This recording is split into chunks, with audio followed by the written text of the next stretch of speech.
Hi everyone. আমরা একটা নতুন চ্যাপ্টার শুরু করতে যাচ্ছি। সেটা হচ্ছে জেনারেল অর্গানিক কেমিস্ট্রি, যেটাকে বলা হয় GOC. General organic chemistry one of the most important chapter. আ তুমি তোমার জীবনে যতদিন অর্গানিক কেমিস্ট্রি পড়বে, প্রত্যেকটা জায়গাতেই জিওসি কাজে লাগবে। ঠিক আছে? সহজ ভাষায় যদি বলি, একটা বাড়ি কতটা মজবুত হবে, কতটা টিকসই হবে, সেটা যেমন ডিপেন্ড করে তার ভিতের উপর। তার ভিতটা যত স্ট্রং হবে, সে বাড়িটা তত বেশি মজবুত হবে। সেম ভাবে তোমার জিওসি যত বেশি স্ট্রং হবে, তোমার অর্গানিক কেমিস্ট্রি তত বেশি সহজ হবে এবং তোমাকে পড়তেও ভালো লাগবে। ঠিক আছে? এবং ইজি টু আন্ডারস্ট্যান্ড হবে। তাহলে বলা যায় যে জিওসি হচ্ছে অর্গানিক কেমিস্ট্রির ভিত। তাহলে আমরা মোস্ট অফ দা স্টুডেন্টস এর এই জিওসিটা প্রবলেম থাকে এবং যার ফলে তারা অর্গানিক কেমিস্ট্রিতে স্ট্রাগল করে। তাহলে এই চ্যাপ্টারটাকে আমরা ভালো করে বোঝার চেষ্টা করব। ঠিক আছে? যতটা পারা যায় সহজ ভাষায় আমরা বোঝার চেষ্টা করব। ঠিক আছে? তাহলে আজকের যে লেকচার সেটা শুরু করা যাক।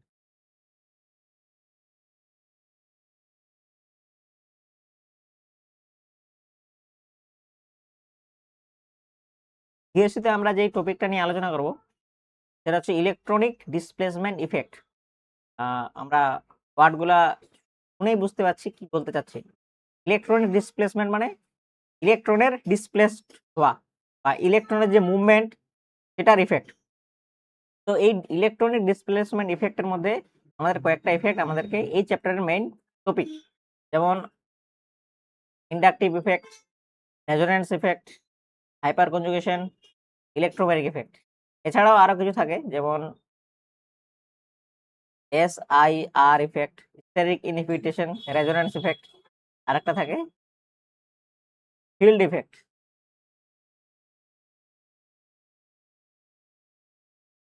ঠিক আছে? তো আমরা জিওসিতে বা জেনারেল অর্গানিক কেমিস্ট্রিতে এই কয়েকটা টপিক নিয়ে আলোচনা করব। ঠিক আছে? জিওসিটা ভালো করে বোঝার আগে বা এই সমস্ত ইফেক্ট বোঝার আগে আমাদেরকে একটা ছোট্ট টপিক সম্পর্কে জানতে হবে এবং সেটা হচ্ছে ইলেকট্রোনেগেটিভিটি। ঠিক আছে? আমরা যদি পুরো পিরিয়ডিক টেবিলটা দেখি, পিরিয়ডিক টেবিলে যতগুলো এলিমেন্ট আছে তাদের যদি আমরা ইলেকট্রোনেগেটিভিটির ভ্যালু দেখি এবং এই ভ্যালুগুলার থ্রু আমাদের এই টপিকটা বোঝা অনেক বেশি সহজ হয়ে যাবে। তাহলে হাইড্রোজেনের ভ্যালু হচ্ছে 2.1, বোরনের হচ্ছে 2.0, কার্বনের হচ্ছে 2.5, নাইট্রোজেনের 3.0, অক্সিজেনের 3.5 আর ফ্লুরিনের হচ্ছে 4। ঠিক আছে? পুরো পিরিয়ডিক টেবিলের সবচেয়ে বেশি ইলেকট্রোনেগেটিভ এলিমেন্ট হচ্ছে ফ্লুরিন, যার ইলেকট্রোনেগেটিভিটির ভ্যালু হচ্ছে 4। আর এই গ্রুপটাকে বলা হয় হ্যালোজেন গ্রুপ। এদেরও ইলেকট্রোনেগেটিভিটি অন্যান্যদের তুলনায় অনেক বেশি হাই হয়। যেমন ক্লোরিনের হচ্ছে 3.0, ব্রোমিনের 2.8, আয়োডিনের 2.5। ঠিক আছে? তাহলে এই কয়েকটা এলিমেন্টের ইলেকট্রোনেগেটিভিটি সম্পর্কে আইডিয়া থাকলে আমাদের এনাফ, আমাদের ক্লাস 11-12 এর জন্য। তাহলে আমরা এটা দেখলাম যে পুরো পিরিয়ড টেবিলের সবচেয়ে বেশি ইলেকট্রোনেগেটিভ এলিমেন্ট হচ্ছে ফ্লোরিন আর সবচেয়ে কম হচ্ছে এখানে থাকে ফ্রান্সিয়াম। এর হচ্ছে 0.7। ঠিক আছে? তাহলে যদি আমরা একটা অর্ডার লিখি তাহলে সবচেয়ে বেশি হচ্ছে ক্লোরিন, তারপর অক্সিজেন, আর নাইট্রোজেন আর ক্লোরিনের অ্যাপ্রক্সিমেটলি সেম হয়, তারপর ব্রোমিন, তারপর আয়োডিন। ঠিক আছে? এই পার্টটা মনে থাকলে এনাফ। ঠিক আছে? তাহলে এটা হচ্ছে ইলেকট্রোনেগেটিভিটির অর্ডার। এবার আমরা ইলেকট্রোনেগেটিভিটি সম্পর্কে জানি। ইলেকট্রোনেগেটিভিটিকে যদি সহজ ভাষায় বলি, ধরে নাও হাইড্রোজেন আর সিএল, এই সিএল বন্ড করে আছে এইভাবে। ঠিক আছে? এবার আমরা একটু আগে দেখলাম যে হাইড্রোজেনের ইলেকট্রোনেগেটিভিটি হচ্ছে 2.1 আর ক্লোরিনের হচ্ছে 3.0। তাহলে এই যে ক্লোরিনটা আছে এর চেয়ে অনেক বেশি ইলেকট্রোনেগেটিভ। এর মানে কি? এর মানে এই ক্লোরিনটা এই হাইড্রোজেনের কাছ থেকে ইলেকট্রন টানতে থাকবে নিজের দিকে। ঠিক আছে? এইটা হচ্ছে ইলেকট্রোনেগেটিভিটি। তার মানে ইলেকট্রোনেগেটিভিটি মানে কি? সহজ ভাষায় যদি বলি, ইলেকট্রন নিজের দিকে টেনে আনাটাকে বলা হচ্ছে ইলেকট্রন নেগেটিভিটি। ঠিক আছে? তাহলে আশা করি ইলেকট্রোনেগেটিভিটি কি এটা ক্লিয়ার হলো। এবার আমাদের মেইন টপিক এটাতে আমরা যাই। আজকে আমাদের টপিক হচ্ছে ইন্ডাকটিভ ইফেক্ট। ঠিক আছে? তাহলে ইন্ডাকটিভ ইফেক্টটা আমরা ভালো করে বোঝার চেষ্টা করি। ইন্ডাকটিভ ইফেক্ট কি? কি ধরনের ইফেক্ট? Electron displacement effect. ঠিক আছে? একটা যদি সহজ উদাহরণ নেই, ধরে নাও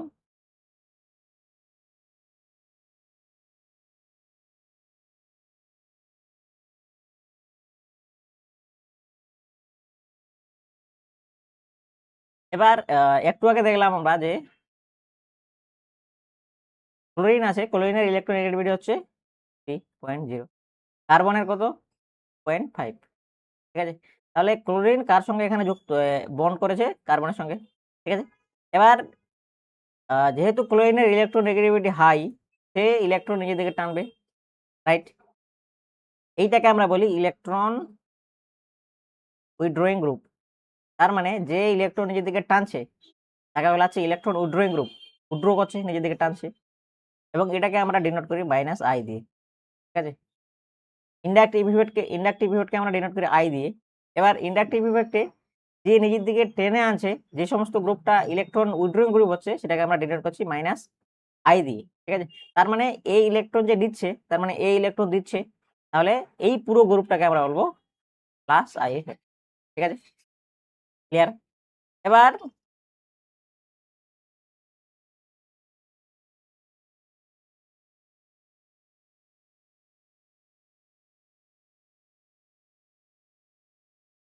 যেহেতু ক্লোরিন ইলেকট্রন কার্বনের কাছ থেকে টেনে নিচ্ছে, তার মানে কার্বনের ইলেকট্রনের সামান্য একটু ডেফিসিয়েন্সি আসছে, মানে একটু তো ইলেকট্রন কম হচ্ছে, সেটাকে আমরা ডিনোট করি পার্শিয়াল পজিটিভ চার্জ দিয়ে।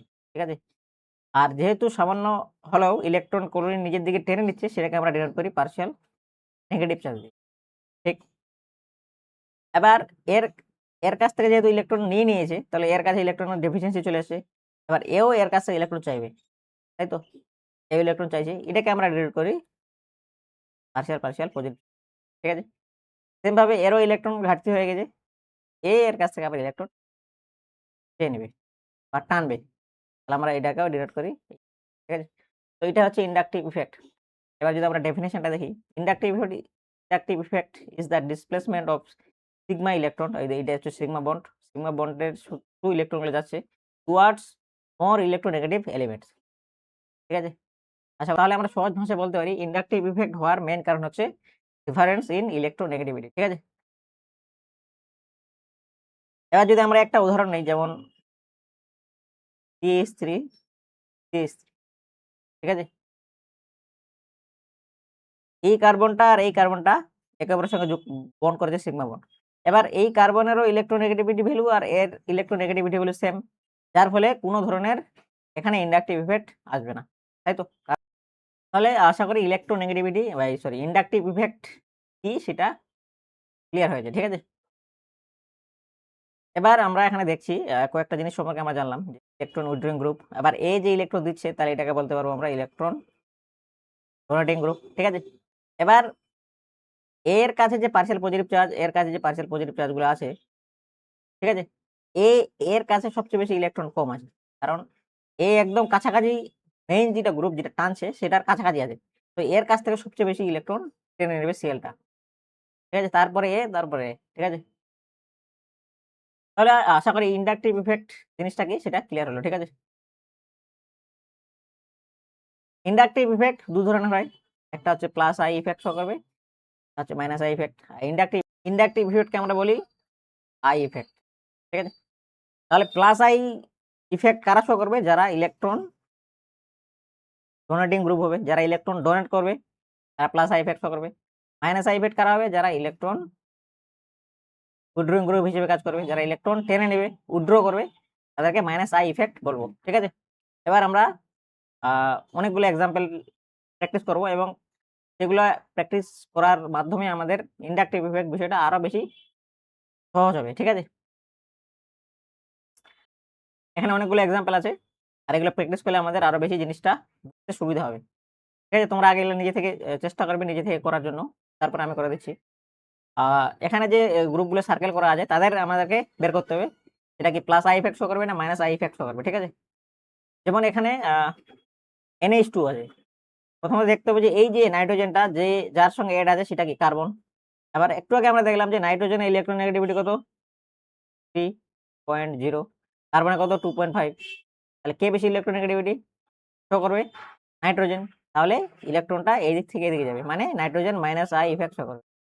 ক্লিয়ার? সেম ভাবে ক্লোরিন তো পুরো পিরিয়ডিক টেবিলের সবচেয়ে বেশি মোস্ট ইলেকট্রোনেগেটিভ এলিমেন্ট, তার মানে সেম ভাবে এও ইলেকট্রন নিজের দিকে টানবে, তার মানে এটাও -I ইফেক্ট শো করবে। ঠিক, সেম ভাবে এখানেও এই ইলেকট্রন এদিকে টানবে, সেটা হচ্ছে মাইনাস আই ইফেক্ট শো করবে। সেক্ষেত্রেও এখানে অক্সিজেনের সঙ্গে বন্ড আছে কার্বনের। ঠিক আছে? অক্সিজেনের ইলেকট্রোনেগেটিভ ভ্যালু কত? 3.5, কার্বনের কত? 2.5। তাহলে অক্সিজেন মোর ইলেকট্রোনেগেটিভ দেন কার্বন। তাহলে ইলেকট্রন এদিক থেকে এদিকে আসবে। তাহলে ওই যে গ্রুপ সেটা মাইনাস আই ইফেক্ট শো করবে। ক্লোরিনের ইলেকট্রোনেগেটিভ ভ্যালু কত? 3.0, কার্বনের কত? 2.5। সেম ভাবেও এটা মাইনাস আই ইফেক্ট শো করবে। এবার এখানে আছে NH3+। ঠিক আছে? এমনিতেই কার্বন হচ্ছে নাইট্রোজেনের ইলেকট্রোনেগেটিভিটি ভ্যালু অনেক বেশি।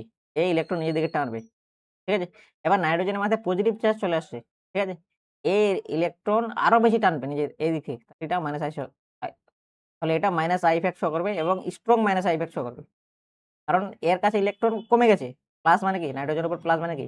এর কাছে ইলেকট্রনের একটু ঘাটতি আছে, কমে গেছে। এবার এর ফলে কি হবে? এই গ্রুপটা আরো বেশি পরিমাণে ইলেকট্রন এদিকে টানবে, মানে strong minus I effect show করবে। ঠিক আছে? তার মানে আমরা বলতে পারি যে নিউট্রালের চেয়ে তার মাথায় যদি পজিটিভ চার্জ চলে আসে, সেটা বেশি more strong electron withdrawing group হিসেবে কাজ করবে। ঠিক সেভাবে এখানে কার্বন আছে, এখানে নাইট্রোজেন আছে। ঠিক আছে? তাহলে এখানেও এটা মাইনাস আই ইফেক্ট শো করবে। এখানে সেম, এখানে কার্বন নাইট্রোজেন, এটাও মাইনাস আই ইফেক্ট শো করবে। এখানেও সেম, এটাও মাইনাস আই ইফেক্ট শো করবে। এখানেও এটা মাইনাস আই ইফেক্ট শো করবে। H3+ কার্বনের সঙ্গে এটা আছে। আর এখানেও কার্বনের সঙ্গে ক্লোরিন আছে, এখানেও ক্লোরিন মাইনাস আই ইফেক্ট। এবার এখানে কি হয়েছে? এখানে একটু ভাবতে হবে। ঠিক আছে? এখানেও কার্বন আছে, এখানেও কার্বন আছে। ঠিক আছে? তাহলে আমি কি করে বুঝবো? তাহলে কি এখানে ইন্ডাকটিভ ইফেক্ট শো করবে না? করবে। এখানে আমাকে একটা নতুন জিনিস দেখতে হবে, সেটা হচ্ছে হাইব্রিডাইজেশন চেক করতে হবে। এটা আমরা একটু ভালো করে বুঝি।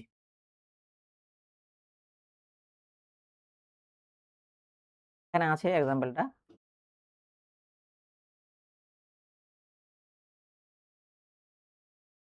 ঠিক। এবার এই কার্বনটা যে আছে, এই কার্বনের হাইব্রিডাইজেশন কত? sp3। এই কার্বনটা যুক্ত আছে এই কার্বনের সঙ্গে, এই কার্বনের হাইব্রিডাইজেশন কত? sp2, right? এবার তোমাদের অনেকের মধ্যে কোশ্চেন আসছে যে এটা sp3 কি করে হলো, sp2 কি করে হলো, তাই তো? sp3 sp2 বের করার সবচেয়ে সহজ নিয়ম হচ্ছে এই তোমার এই ক্ষেত্রে দেখো, এই যে কার্বনটা আছে, এই কার্বনটার কোটা সিগমা বন্ড আছে। এখানে 3টা হাইড্রোজেনের সঙ্গে অ্যাড আছে, আর একটা কার্বনের সঙ্গে অ্যাড আছে, যেটা কিনা বেনজিনের কার্বন। ঠিক আছে? তার মানে এই কার্বনটা টোটাল সিগমা বন্ড কোটা? 1, 2, 4, 4, ওই জন্য sp3। ঠিক। এবার এই কার্বনটা যদি দেখি, এই কার্বনটা যেটা কিনা বেনজিনে আছে,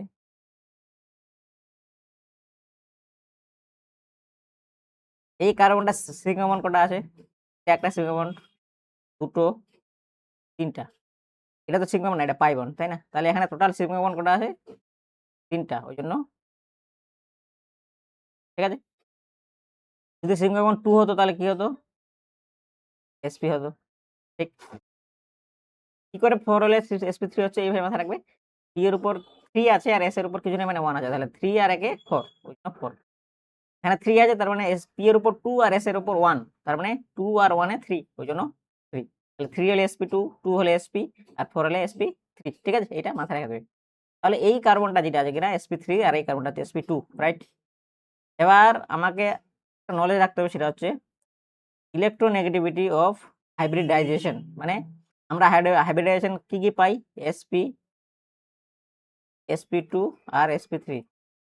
এই তিনটের মধ্যে সবচেয়ে বেশি ইলেকট্রোনেগেটিভ হচ্ছে sp, তারপরে sp2, তারপরে sp3। কেন? তার কারণ হচ্ছে এখানে s এর পার্সেন্টেজ কত আছে? 50%। 50% s, 50% p। এখানে কত আছে? 33.33%। এখানে কত আছে? 25% s। ঠিক আছে? s এর পার্সেন্টেজ বের করছি আমরা 25%। ঠিক আছে? এবার যত বেশি এস ক্যারেক্টার আসবে, তত বেশি ইলেকট্রোনেগেটিভিটি শো করবে। ঠিক আছে? কেন? কারণ যত বেশি এস ক্যারেক্টার আসবে, তার মানে এস এর শেপ কি? স্ফেরিক্যাল। যত বেশি স্ফেরিক্যাল হবে, তত বেশি নিউক্লিয়াসের কাছাকাছি থাকবে। ঠিক। যত বেশি নিউক্লিয়াসের কাছাকাছি থাকবে, তত বেশি নিউক্লিয়াসের সঙ্গে অ্যাট্রাকশন বেশি হবে। তার মানে ইলেকট্রোনেগেটিভিটি হাই। ঠিক আছে? তাহলে সবচেয়ে বেশি ইলেকট্রোনেগেটিভ কে? sp, তারপর sp2, তারপর sp3। ঠিক। তার মানে এই যে এই কার্বনটা এই কার্বনের তুলনায় মোর ইলেকট্রোনেগেটিভ, কারণ এটা sp2 এটা sp3, তাহলে এটা ইলেকট্রন এদিকে টানবে, রাইট? তার মানে CH3 গ্রুপটা প্লাস আই ইফেক্ট করবে। ঠিক আছে, আশা করি ক্লিয়ার হলো। এবার যদি পরের এক্সাম্পলে যাই, এখানে বলেছে CH3, এবার তাহলে আমাকে চেক করতে হবে এই CH3টা কি sp3 হাইব্রিডাইজড, এইটা কি এই কার্বনটা কি হাইব্রিডাইজড। সেম ভাবে এখানে কটা সিগমা বন্ড আছে, একটা সিগমা বন্ড, দুটো সিগমা বন্ড, আর হাইড্রোজেনের সঙ্গে একটা আছে, তিনটা। তার মানে এটা sp2, তার মানে ইলেকট্রন এই দিক থেকে এদিকে যাবে, তার মানে এটা প্লাস আই ইফেক্ট শো করবে। ক্লিয়ার? সেম ভাবে এই CH3টা এই কার্বনের সঙ্গে অ্যাড আছে, তাহলে এই কার্বনের হাইব্রিডাইজেশন কত, sp3 একটু আগে দেখলাম। আর এটার কত চেক করছি, একটা সিগমা বন্ড, এখানে তিনটা বন্ড আছে, তিনটা বন্ড থাকলে এখানে একটা সিগমা থাকে, দুটা পাই থাকে, ঠিক? যদি ডবল বন্ড থাকে সি ডবল বন্ড সি, তাহলে এখানে একটা সিগমা থাকে, একটা পাই থাকে। ট্রিপল বন্ড থাকলে একটা সিগমা দুটো পাই, ঠিক আছে? তার মানে আলটিমেটলি পাই সিগমা বন্ড একটা থাকে, তাহলে এখানে একটা সিগমা বন্ড আছে, এখানে একটা সিগমা বন্ড আছে, টোটাল কটা হলো দুটো, তার মানে sp। এবার sp3 তুলনায় অনেক বেশি ইলেকট্রোনেগেটিভ, তার মানে ইলেকট্রন এদিকে টানবে, সেম ভাবে এটা প্লাস আই ইফেক্ট শো করবে। এবার এই কার্বনটা যে কার্বনের সঙ্গে অ্যাড আছে, এটা আমরা একটু আগে দেখলাম যে এটা sp হাইব্রিডাইজড, আর এই কার্বনটা যে কার্বন এটা হচ্ছে sp2 হাইব্রিডাইজড, ঠিক আছে? তাহলে এ বেশি ইলেকট্রোনেগেটিভ sp2 এর তুলনায়, তার মানে এই দিকে ইলেকট্রন টানবে, তাহলে এটা শো করবে মাইনাস আই ইফেক্ট, ঠিক আছে? সেম ভাবে এখানে কার্বনের সঙ্গে অ্যাড আছে অক্সিজেন, এমনিতেই অক্সিজেন কার্বনের চেয়ে অনেক বেশি ইলেকট্রোনেগেটিভ, তারপর পজিটিভ চার্জ, আরো ইলেকট্রোনেগেটিভিটি বেশি হয়ে যাবে, তার মানে অনেক বেশি পরিমাণে ইলেকট্রন এদিকে টানবে, তার মানে এই গ্রুপটা মাইনাস আই ইফেক্ট শো করবে। সেম ভাবে অক্সিজেনের কার্বনের তুলনায় সালফারেরও ইলেকট্রোনেগেটিভিটি হাই, সেম ভাবে এদিকেও এদিকে ইলেকট্রন টানবে, তার মানে এটাও মাইনাস আই ইফেক্ট শো করবে, ঠিক আছে?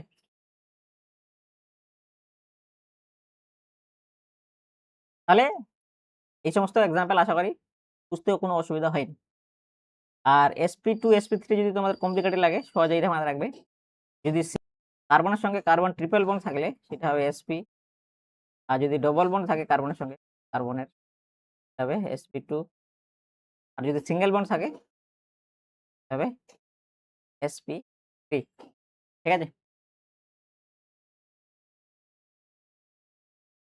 এখানে আরো কিছু এক্সাম্পল আছে, সেটা আমরা করার চেষ্টা করবো। তোমরা আগে নিজে থেকেই চেষ্টা করো, ভিডিওটা পোস্ট করে নিজে থেকে আগে চেষ্টা করো, ঠিক আছে? সেভাবে এখানে যদি NH2 গ্রুপটা দেখি, NH এখানে কার্বনের সঙ্গে বন্ড আছে নাইট্রোজেনের, carbon is less electronegative than nitrogen, তার মানে NH2 গ্রুপটা মাইনাস আই ইফেক্ট শো করবে। এখানে কার্বনের সঙ্গে বন্ড আছে অক্সিজেনের, অক্সিজেন মোর ইলেকট্রোনেগেটিভ, তার মানে এটাও মাইনাস আই ইফেক্ট শো করবে। সেম ভাবে একটু আগে দেখলাম এই যে কার্বনটা আর এই কার্বনটা বন্ড আছে, কিন্তু এই কার্বনটা হচ্ছে sp2 কার্বন হাইব্রিডাইজড, এটা sp3 হাইব্রিডাইজড, ঠিক? তাহলে এটা মোর ইলেকট্রোনেগেটিভ, তার মানে এইটা এদিকে টানবে ইলেকট্রন, এটা প্লাস আই ইফেক্ট শো করবে। এটা তো একটু আগে দেখলাম মাইনাস আই ইফেক্ট শো করবে। সেম ভাবে এখানেও NH2 নাইট্রোজেন অক্সিজেন হচ্ছে more electronegative, minus I effect show করবে। কার্বন হচ্ছে oxygen more electronegative, minus I effect show করবে, ঠিক আছে? এবার এইটাতে কি হচ্ছে, এখানে যে কার্বন ডাইঅক্সাইড আছে, এইটা এই কার্বনের চেয়ে লেস ইলেকট্রোনেগেটিভ, কেন? কারণ এই কার্বন আর এই কার্বন মানছে, এই কার্বনের হাইব্রিডেশন কত sp2, এই কার্বনের হাইব্রিডেশন sp2 হবে, কি করে হবে যদি আমরা দেখি, এটা এইভাবে আছে তাই তো, এখানে কার্বন, এই কার্বন টোটাল সিগমা বন্ড কটা আছে, একটা দুটো তিনটা, তাহলে এটা হচ্ছে sp2, তাই তো? একটা সিগমা, এখানে একটা সিগমা একটা পাই বন্ড আছে, তাহলে টোটাল তিনটা, তাহলে টোটাল তিনটা সিগমা বন্ড আছে, জন্য sp2। আর এই কার্বনটা তো আমরা জানি sp2 বেঞ্জিনের সঙ্গে যেটা হয়ে আছে, রাইট? তাহলে বোথ আর sp2, আর যখন মিলবে না তখন আমরা পাশেরটাতে যাব, এইটাতে, এটাও sp2, কিন্তু এখানে কি আছে কার্বন আছে, তো এখানে কি আছে অক্সিজেন, তাহলে এটা মোর ইলেকট্রোনেগেটিভ দেন এই কার্বন, তাহলে এটা এইদিকে ইলেকট্রন নিজের দিকে টানবে, তার মানে আলটিমেটলি এটা মাইনাস আই ইফেক্ট শো করবে। ক্লিয়ার? এবার এখানে যদি দেখি উদাহরণটা, এখানে সেম ভাবে এখানে এটা sp2 sp3, তাহলে এটা প্লাস আই ইফেক্ট শো করবে। NO2 minus I effect show করবে। ক্লোরিন আর carbon, chlorine is more electronegative, minus I effect show করবে, এখানেও মাইনাস আই ইফেক্ট শো করবে। এখানে CD3, এখানে কার্বন কার্বন বন্ড আছে সেম ভাবে এইটার মতোই সেম, তাহলে এটা প্লাস আই ইফেক্ট শো করবে, এটা মাইনাস আই ইফেক্ট শো করবে। কার্বন হচ্ছে সালফার মোর ইলেকট্রোনেগেটিভ, এদিকে টানবে, তার মানে মাইনাস আই ইফেক্ট শো করবে। এটা sp2, আর এখানে যে কার্বনটা আছে সেটা হচ্ছে sp3। ঠিক আছে, এখানে কটা বন্ড আছে? সিগমা বন্ড, একটা দুটো তিনটা, আর একটা বন্ড আছে সেটা হাইড্রোজেন, সেটাকে দেখানো হয়নি, তার মানে টোটাল 4টা সিগমা বন্ড আছে, ওই জন্য sp3, তার মানে এটা প্লাস আই ইফেক্ট শো করবে, right. Chlorine minus I effect show করবে, আর এইটা সেম ভাবে এটাও প্লাস আই ইফেক্ট, ঠিক আছে, এটা মাইনাস আই ইফেক্ট শো করবে, এটাও মাইনাস আই ইফেক্ট শো করবে, ঠিক আছে। COOH group minus I effect show করবে, এটার মতোই হবে এটা, এটার মতোই হবে এটা, ঠিক আছে। আর এখানে সেম ভাবে এটা হচ্ছে sp2, এটা sp3, তাহলে এই যে গ্রুপটা সেটা প্লাস আই ইফেক্ট শো করবে, ঠিক আছে। তাহলে আশা করি এই উদাহরণগুলোতেও কোনো সমস্যা হবে না, সহজ উদাহরণ, তাই তো। এবার আমাদের আরো চেষ্টা আমরা প্র্যাকটিস করব, সেটা হচ্ছে আমরা কম্পেয়ার করব মাইনাস আই ইফেক্ট, কোন ক্ষেত্রে মাইনাস আই ইফেক্ট বেশি শো করবে। প্রথম এক্সাম্পলটা যদি দেখি, ক্লোরিন ক্লোরিন ব্রোমিন আয়োডিন, ঠিক আছে। আমরা পিরিয়ডিক টেবিলের যত লেফট টু রাইট যাব ইলেকট্রোনেগেটিভিটি বাড়তে থাকবে, আর একটা গ্রুপের উপর থেকে যত নিচে আসবো তখন ইলেকট্রোনেগেটিভিটি ভ্যালু কমতে থাকবে, ঠিক আছে। তাহলে এখানে এটা তো ফ্লুরিন ক্লোরিন ব্রোমিন আয়োডিন, তাহলে সবচেয়ে বেশি ইলেকট্রোনেগেটিভ কি হবে? ফ্লুরিন, তার যে বেশি ইলেকট্রোনেগেটিভ হবে তার মাইনাস আই ইফেক্ট বেশি হবে, তাহলে এটা অর্ডার হবে। এই বন্ডগুলো দিয়ে বোঝানো হচ্ছে যে এগুলা কোনো অ্যালকাইল গ্রুপের সঙ্গে বন্ড হয়ে আছে, ঠিক আছে। এবার পরেরটা কি বলেছে? OH CH3 ফ্লুরিন আর নাইট্রোজেন। এটা তো সহজ, আমরা জানি যে ফ্লুরিন সবচেয়ে বেশি মোর ইলেকট্রোনেগেটিভ, তাহলে সবচেয়ে বেশি মাইনাস আই ইফেক্ট শো করবে ফ্লুরিন। তারপরে আমরা জানি অক্সিজেন, তাহলে OH, তারপরে নাইট্রোজেন ফর CH3, এইটা হবে অর্ডার, ঠিক আছে। এবার এটাও এবার 3 নাম্বার কোশ্চেনে কি বলেছে, আমরা এখানে হাইব্রিডাইজেশন চেক করবো, ঠিক আছে। C triple bond C মানে এটা sp hybridised, C double bond C মানে এটা sp2, এটা হচ্ছে সিঙ্গেল বন্ড মানে sp। আমরা দেখলাম যে ইলেকট্রোনেগেটিভিটি অর্ডার sp সবচেয়ে বেশি ইলেকট্রোনেগেটিভ, দেন sp, তাহলে সবচেয়ে বেশি মাইনাস আই ইফেক্ট শো করবে, ঠিক আছে। 4 নম্বরের কোশ্চেনে অ্যালকাইল গ্রুপের সঙ্গে প্রথমে যে বন্ড যেটা কার্বন অ্যাটম আছে এটাও sp2, এটাও sp2, এটাও sp2, তার মানে প্রথম কার্বনটা দিয়ে আমরা চেক করতে পারছি না, ঠিক আছে। দ্বিতীয়তে আমরা যাচ্ছি তখন কি দেখছি, কি আসছে? নাইট্রোজেন, এর ক্ষেত্রে আসছে সরি, দ্বিতীয়তে যখন যাচ্ছি তখন আসছে কি? অক্সিজেন, এই ক্ষেত্রে নাইট্রোজেন, এখানে কার্বন। তাহলে আমরা জানি oxygen is more electronegative than nitrogen than carbon, তাহলে এর অর্ডার হবে। তাহলে আমরা দেখছি যে প্রথমটার সঙ্গে যদি আমি কম্পেয়ার করতে না পারি, তখন আমরা প্রথমটা যদি সেম চলে আসে তাহলে দ্বিতীয়র ক্ষেত্রে যাব। কেন? কারণ হচ্ছে প্লাস আই ইফেক্ট হচ্ছে এডিটিভ ইফেক্ট, যত বেশি অ্যাড হবে তত বেশি প্লাস আই ইফেক্ট বাড়তে থাকবে, ঠিক আছে। যত বেশি সেম ভাবে মাইনাস আই ইফেক্টও বাড়তে থাকবে বা কমতে থাকবে, কারণ ডিউ টু এডিটিভ নেচার, একটু পরে আমরা আলোচনা করছি। সেম ভাবে এটাও যদি আমরা হাইব্রিডাইজেশন চেক করি, এটা হচ্ছে sp, এই কার্বনটা sp2, এই কার্বনটা sp3, ঠিক আছে। তার মানে ইলেকট্রোনেগেটিভিটি হবে এটা বা মাইনাস আই ইফেক্টের অর্ডার। আমরা এই কার্বনটা কেন চেক করছি বুঝতে পারছি তো, কারণ এই কার্বনটা এই এখানে যে গ্রুপটা আছে সেটা অ্যালকাইল গ্রুপের সঙ্গে অ্যাড হয়ে আছে, তো যার সঙ্গে অ্যাড থাকবে সেই কার্বনটাকে আমরা চেক করব, এই গ্রুপটার সঙ্গে অ্যাড থাকবে তার ক্যারেক্টারিস্টিক আমরা বের করার চেষ্টা করব, এবং সেটা দিয়ে আমরা কম্পেয়ার করব প্লাস আই ইফেক্ট অথবা মাইনাস আই ইফেক্ট, ঠিক আছে। সেমভাবে যদি এই এক্সাম্পলটা দেখি 6 নাম্বারটা, এখানে এই কার্বনটা যে আছে, এখানে ধরুন অ্যালকাইল গ্রুপ আছে, এই কার্বনটা হচ্ছে আমরা জানি sp2, ঠিক। এবার এই কার্বনটা হচ্ছে sp3, তাহলে এটা মোর ইলেকট্রোনেগেটিভ দেন sp2, মানে মাইনাস আই ইফেক্ট বেশি করবে এটা, মানে এটা অর্ডার হবে এটা। এবার এই কার্বনটা একটু আগে দেখলাম sp2, এবার এইটা হচ্ছে sp2, দুটোই সেম। তাহলে দুটো যেহেতু সেম হবে, তারপরেরটাতে আমরা যাব। তারপরেরটাতে কি আছে? এটা এই কার্বনটা sp2, সেম ভাবে এই কার্বনটা sp2, রাইট? তৃতীয় ক্ষেত্রে হচ্ছে না, তাহলে আমরা তৃতীয় ক্ষেত্রে যাব। তৃতীয়তে যখন যাচ্ছি তখন এখানে একটা কার্বন আসে যেটা কিনা sp2 এবং কার্বন আসে, কিন্তু এর ক্ষেত্রে কি আসছে? হাইড্রোজেন। হাইড্রোজেন এখানে একটা। তাহলে প্রথমত কার্বন হাইড্রোজেনের চেয়ে অনেক বেশি ইলেকট্রোনেগেটিভ, তাহলে এইটা এর চেয়ে বেশি ইলেকট্রোনেগেটিভ হবে, তার মানে মাইনাস আই ইফেক্ট বেশি শো করবে, এইটা হবে। ঠিক আছে, এবার আমি কি বলেছিলাম যে লেফট টু রাইট ইলেকট্রোনেগেটিভিটি বাড়বে, আর আপ টু ডাউন ইলেকট্রোনেগেটিভিটি কমবে। হ্যাঁ, তার মানে এখানে অক্সিজেন, সালফার, সেলেনিয়াম উপর থেকে নিচে দিকে যাচ্ছে, তার মানে এটার অর্ডার হবে। সেম ভাবে নাইট্রোজেন, ফসফরাস, আর্সেনিক, এটার অর্ডার হবে, এটা উপর থেকে নিচের দিকে যত বাড়বে তত বেশি মাইনাস ইফেক্ট কমতে থাকবে। ঠিক আছে, কেন? কারণ ইলেকট্রোনেগেটিভিটি কমছে। সেম ভাবে নাইট্রোজেন, ফসফরাস, আর্সেনিক। এবার এই দুটার মধ্যে যদি আমি কম্পেয়ার করি, তাহলে কিন্তু এটার ইলেকট্রোনেগেটিভিটি ভ্যালু অনেক বেশি হাই এর তুলনায়। নিউট্রালের তুলনায় পজিটিভ চার্জের ইলেকট্রোনেগেটিভিটি হাই। কেন?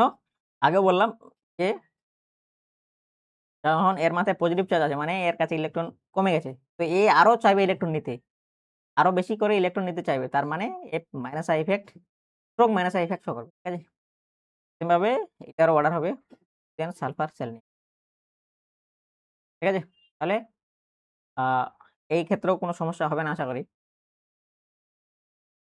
এবার এই ক্ষেত্রে আমাদের একটু আমাদের হালকা একটু নলেজ রাখতে হবে।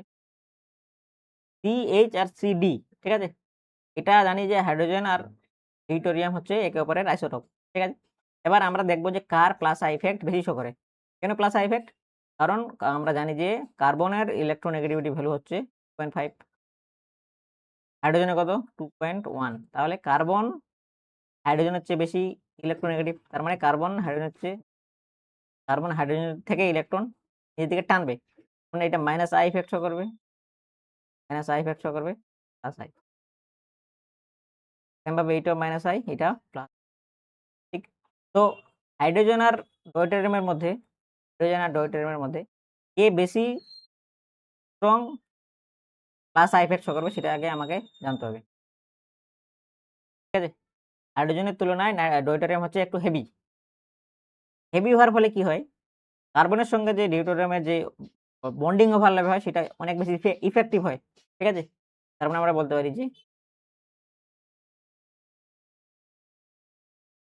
Effective overlapping. ইফেক্টিভ ওভারল্যাপিং হওয়ার ফলে কি হয়? বন্ড যে তাদের মধ্যে যে বন্ডটা হয় অনেক বেশি স্ট্রং হয়, তাহলে আমরা বলতে পারি বন্ড এনার্জি অনেক বেশি হাই হয়। বন্ড এনার্জি হাই হওয়া মানে কি? বন্ড লেন্থ কম হওয়া, রাইট? এবার বন্ড লেন্থ কম হওয়া মানে কি? এর ইলেকট্রন ডেনসিটি অনেক বেশি হাই হাইড্রোজেনের তুলনায়। এবার ইলেকট্রন ডেনসিটি যদি হাই হয় তাহলে হাইড্রোজেনের চেয়ে ডিউটেরিয়াম বেশি পরিমাণে ইলেকট্রন দিতে পারবে বা ডোনেট করতে পারবে, তার মানে এর প্লাস আই ইফেক্ট স্ট্রং হবে এর তুলনায়। ঠিক আছে, তাহলে আশা করি ইন্ডাকটিভ ইফেক্ট সম্পর্কে ঠিকঠাক একটা আইডিয়া আসলো আমাদের। ঠিক আছে, এবার আমরা আলোচনা করব ইন্ডাকটিভ ইফেক্টের একটা important point. Inductive effect is a permanent effect. ঠিক আছে, পার্মানেন্ট ইফেক্ট মানে এটা সবসময় থাকবে, এমন না যে এর কিছুক্ষণ আছে তারপরে কিছুক্ষণ নেই, আজকে তো আছে তো কালকে নেই, এরকমটা না, সারা জীবন থাকবে, permanent effect. 1 number point. 2 number, operates through sigma bond.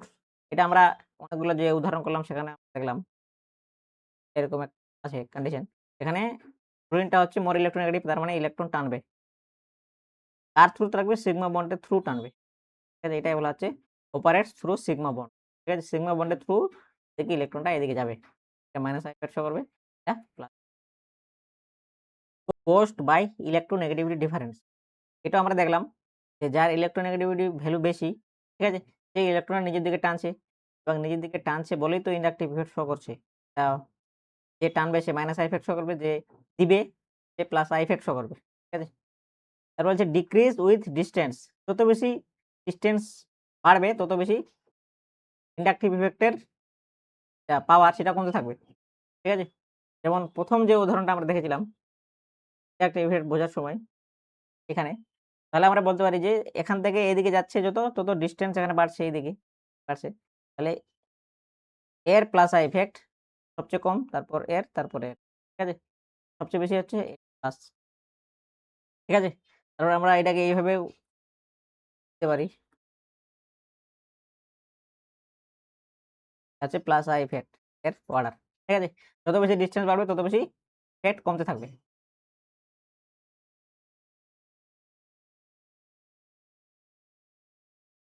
৫ number পয়েন্টটা একটা important point. A inductive effect is a weak effect. যখন আমরা রেজোন্যান্স বা হাইপার কনজুগেশন পড়বো এবং তাদের সঙ্গে এটাকে কম্পেয়ার করব, তখন দেখব যে সেটা তাদের তুলনায় অনেক বেশি উইক। ঠিক আছে? এটা হচ্ছে উইক ইফেক্ট। আর এটা হচ্ছে অ্যাডিটিভ ইফেক্ট। অ্যাডিটিভ ইফেক্ট মানে বলতে চাইছে যে ধরে নাও যদি আমরা একটা সহজ উদাহরণ নেই S3 S2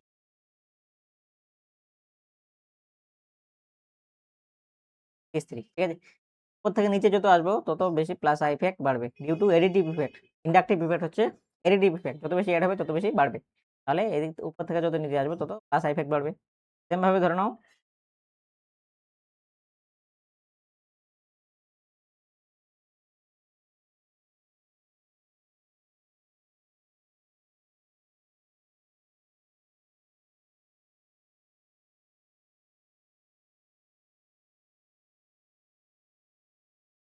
এই ক্ষেত্রে যত উপর থেকে নিচের দিকে আসবে তো মাইনাস আই ইফেক্ট বাড়বে। Due to additive effect. এটা মাইনাস আই এখানে এটা মাইনাস আই শো করবে। উপর থেকে যত নিচে আসবো তত ইফেক্ট বাড়বে। কারণ ডিউ টু অ্যাডিটিভ ইফেক্ট। ঠিক আছে? তাহলে আশা করি ইন্ডাকটিভ ইফেক্ট সম্পর্কে একটা ধারণা আমাদের তৈরি হলো এবং আমরা অনেকগুলো এক্সাম্পল করার মাধ্যমেও সেটা অনেক বেশি ক্লিয়ার করতে পারলাম। ঠিক আছে? এরপরের লেকচারে আমরা আ ইন্ডাকটিভ ইফেক্টের যে অ্যাপ্লিকেশন কোথায়, কোথায় এটাকে আমরা ইউজ করতে পারবো সেটাই আমরা দেখব এবং সেটা হচ্ছে অনেক বেশি ইম্পোর্টেন্ট অর্গানিক কেমিস্ট্রির পরের যে চ্যাপ্টারগুলো আছে সেই চ্যাপ্টারগুলো ভালো করে বোঝার ক্ষেত্রে। ঠিক আছে? তাহলে দেখা হচ্ছে পরের